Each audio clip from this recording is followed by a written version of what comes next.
Imagine spending $90 million on a movie and then never releasing it. Not in theaters, not on streaming, not even on DVD. That's exactly what happened with Batgirl, the DC film that was completely finished before Warner Brothers Discovery pulled the plug in 2022. But why did they cancel a movie that was basically ready to go? Was it really that bad, or was there something else going on behind the scenes? Let's break down the real story of what happened to Batgirl and why we may never see it no matter how loud us fans get. To understand the cancellation, we first need to look at how Batgirl came to be. The movie was directed by Adil Al-Abri and Bilal Fallah, best known for Bad Boys for Life and episodes of Ms. Marvel. Leslie Grace, fresh off her breakout role in The Heights, was cast as Barbara Gordon. Michael Keaton was returning as Batman. Yes, that Michael Keaton.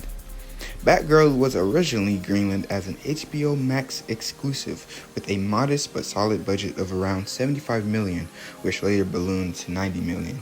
It was a part of a broader strategy at Warner Media to boost HBO Max with exclusive DC content. But then, everything changed.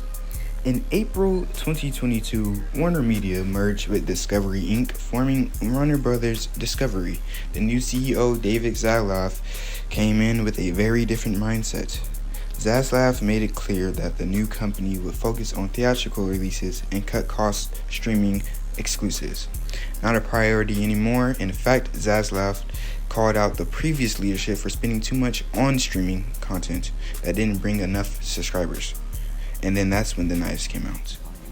One of the most controversial moves Zaslav made was using Batgirl as a tax write-off. By shelving the film permanently, Warner Brothers Discovery could claim a tax deduction, basically treating the movie as a loss and recouping some of its cost. But here's the catch. Once a company does this, they legally can't profit from that project ever again. That means no streaming, no theatrical, no DVD. It's locked in a vault forever, or at least that's the idea. This isn't about quality, it was about accounting. Now, Warner Brothers did try to frame the cancellation as a creative decision. Reports claimed Batgirl was unsalvageable and didn't meet the studio's quality standards. But here's where it gets suspicious. Chess screens were reportedly about on par with Black Adam and Shazam 2, both which did get released. Some insiders said it was rough around the edges, but not beyond saving. The directors themselves found out about the cancellations during a wedding and were even allowed to access the footage. So, was it really that bad? Or was the studio just saving face? The cancellation caused a huge backlash. Leslie Grace expressed heartbreak but stood proud of the work. The directing duo was shocked and disappointed.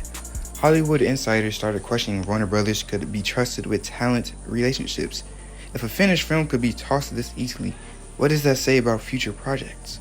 Meanwhile, fans started petitions to release Batgirl, trending on social media. But unlike the Snyder Cut, the legal and financial red tape around Batgirl makes a comeback much less likely. And that's the part of what makes the situation so unusual. It's not just a movie being delayed or reshot, it's a movie being erased. But here's why I think the cancellation of Batgirl matters. Batgirl isn't just a casualty of bad business deals. It's a symbol of bigger identity crisis at DC and Warner Brothers. Since the merger, the studio has been trying to reset its strategy, eventually bringing in James Gunn and Peter Safran to build a new DC universe.